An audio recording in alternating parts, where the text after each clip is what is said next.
Hanya dalam beberapa tahun terakhir sudah ada sederet kasus polisi tembak polisi di sejumlah daerah di Indonesia. Yang terbaru di Sosok Selatan. Ironis memang bila aparat penegak hukum justru baku tembak. Lantas, apa sebenarnya faktor penyebab terjadinya polisi tembak polisi ini?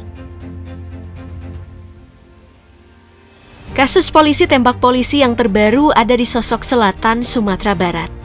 Dari penembakan AKP Rianto Ulil oleh AKP Dadang Iskandar pada 22 November 2024 kemarin, sebenarnya ada beberapa spekulasi. Soal motif, diduga motifnya berkaitan dengan penindakan tegas AKP Ulil bersama jajarannya terhadap para pelaku tambang ilegal galian C yang selama ini meresahkan warga setempat.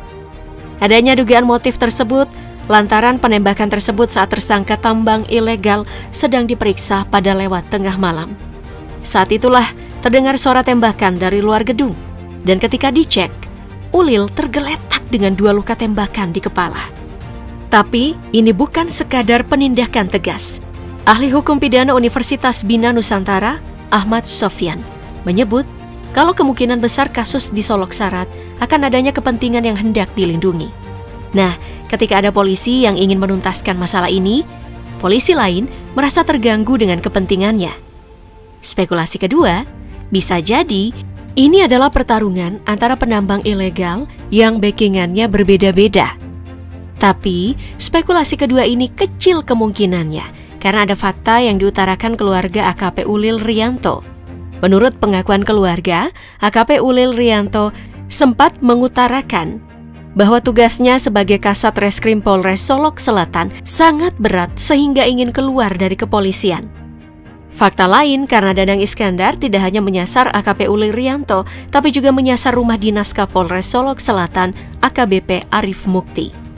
Wakil Ketua Komisi 3 DPR RI, Habibur Rahman, juga menemukan hal yang janggal, di mana tersangka berjalan santai ketika digiring oleh sejumlah aparat ke ruangan pemeriksaan di lingkungan Polda Sumbar.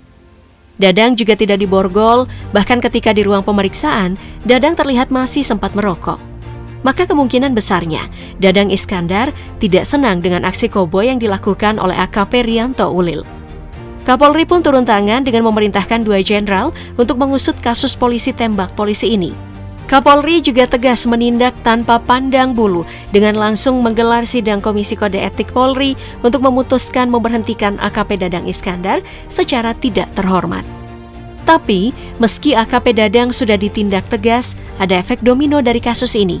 Presiden Prabowo meminta untuk mengusut tuntas kasus polisi tembak polisi. Bukan cuma itu, Prabowo juga meminta agar Kapolda menindak tegas semua tambang ilegal yang ada di Sumbar. Dan tidak menunggu waktu lama, kasus tambang ilegal yang ada di Solok Selatan langsung diambil alih Polda Sumatera Barat. Aktivitas tambang ditutup dan pemilik tambang dalam kasus ini langsung diburu. Juli tahun 2023 pernah terjadi kasus polisi tembak polisi di Rusun Polri Cikeas, Gunung Putri, Bogor, Jawa Barat. Korbannya adalah Bribda Ignatius Dwi Frisko Sirage atau Bribda Riko, anggota Densus 88. Kasus ini sempat dinilai janggal karena awalnya keluarga korban dikabari kalau Bribda Riko sakit keras. Padahal pengakuan ibu korban ia sempat bercengkrama sehari sebelum kejadian. Belakangan keluarga korban diberitahu kalau anaknya tewas tertembak. Menurut pihak kepolisian, Bribda Riko ditembak secara tidak sengaja oleh seniornya sesama Densus 88 berinisial Bribda IMS. Saat itu, awalnya Bribda IMS yang dalam kondisi terpengaruh alkohol itu mengambil senjata api dari dalam tas. Senjata meletus saat diambil IMS dari tas dan mengenai bagian leher Bribda Ignatius. Akibat insiden ini, Bribda IMS ditahan bersama dengan Bribda IG yang merupakan pemilik senjata, meski saat itu Bribda IG tidak berada di lokasi. Berdasarkan hasil penyelidikan, insiden ini terjadi akibat adanya kelalaian yang diduga dilakukan keduanya. Yang janggal saat itu menurut keluarga korban adalah bagaimana mungkin ada senjata api yang tiba-tiba meletus dan tepat sekali mengenai ke bagian leher korban. Keluarga bahkan sempat meminta jasad untuk diotopsi ulang. Insiden polisi tembak rekannya sendiri sesama polisi juga pernah terjadi di Polsek Wai Pengubuan, Polres Lampung Tengah pada tahun 2022. Korbannya adalah Aibda Ahmad Karnain, sementara pelaku penembakan bernama Aibda Rudi Suryanto. Soal motif, kepada penyidik, Rudi mengaku menembak rekannya karena sakit hati dan sering dihina korban. Pelaku sering diintimidasi dan aibnya dibuka ke publik. Korban bahkan sudah menyinggung urusan keluarga dengan membeberkan informasi kalau istrinya belum bayar arisan online. Hal ini pun menyulut amarah Rudi Suryanto. Karena rumah pelaku yang tidak berjauhan dari korban, sehingga pelaku yang teringat perlakuan korban terhadap istrinya lantas menghampiri rumah pelaku. Tidak lama setelah melakukan aksinya, Rudi menyerahkan diri di rumahnya. Dari hasil rekonstruksi di tempat kejadian, Rudi disebut sudah merencanakan pembunuhan terhadap Karnain. Berdasarkan bukti yang ada, Rudi dijerat pasal pembunuhan berencana. Selain mendekam di balik jeruji sel tahanan Polda Lampung, statusnya juga dipecat sebagai anggota Korps Bayangkara. Tapi kalau kita bicara kasus polisi tembak polisi yang paling menyita perhatian publik adalah kasus pembunuhan Brigadir Yosua di rumah dinas Verdi Sambo pada tahun 2022. Narasi awal yang beredar, Yosua tewas karena terlibat baku tembak dengan sesama ajudan Sambo, Richard Eliezer.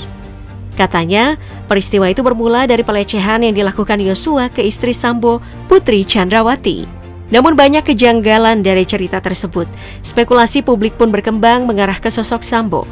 Dan dalam sekejap, karir Sambo di kepolisian terhenti. Jabatannya sebagai Kadif Propam Polri dicopot, diganti predikat otak pembunuhan berencana Brigadir Yosua. Sambo lalu dijatuhi hukuman mati oleh Majelis Pengadilan Negeri Jakarta Selatan, namun akhirnya dibatalkan oleh MA. Namun yang belum terang benderang adalah motif Verdi Sambo menghabisi nyawa anak buahnya sendiri. Tapi belakangan Verdi Sambo diisukan tidak pernah tidur di dalam sel lapas Salemba, malah tidur di kantor Kesatuan Pengamanan Lembaga Pemasyarakatan KPLP yang dilengkapi dengan AC. Kabar ini pertama kali diungkap oleh advokat Alvin Lim yang juga sempat ditahan di lapas Salemba. Di Lombok Timur, seorang anggota Polres bernama Bribtu Hairul Tamimi ditemukan tewas di tempat tinggalnya pada tahun 2021.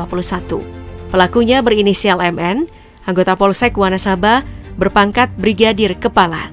MN menembak temannya sendiri menggunakan senjata laras panjang jenis V2.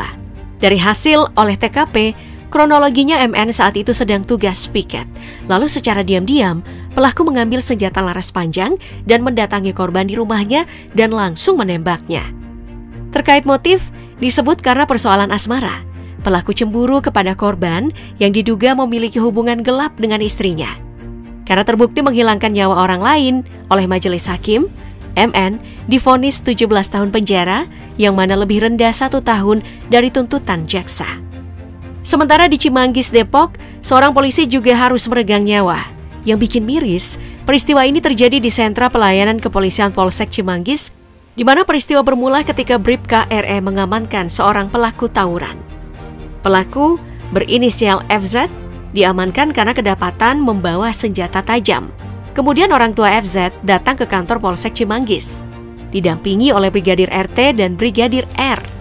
Kedua polisi itu meminta Bribka RE untuk melepaskan FZ, namun ditolak oleh korban. Brigadir RT merasa penolakan yang disampaikan Bribka RE bernada kasar. Tak terima dengan perlakuan tersebut, Brigadir RT kemudian pergi menuju ruangan lainnya yang bersebelahan. Ia mengambil sebuah senjata api jenis HS-9, lalu menembakkan korban sebanyak 7 kali tembakan pada bagian dada, leher, paha, dan perut. Akibatnya, Bribka RE meninggal di tempat.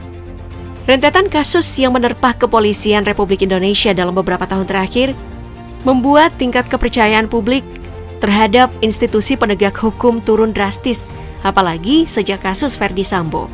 Tapi kemudian kepercayaan publik berangsur pulih. Kasus di Solok Selatan adalah bahan evaluasi agar pihak kepolisian lebih profesional dalam menjalankan tugasnya, bukan malah jadi backing praktik-praktik ilegal.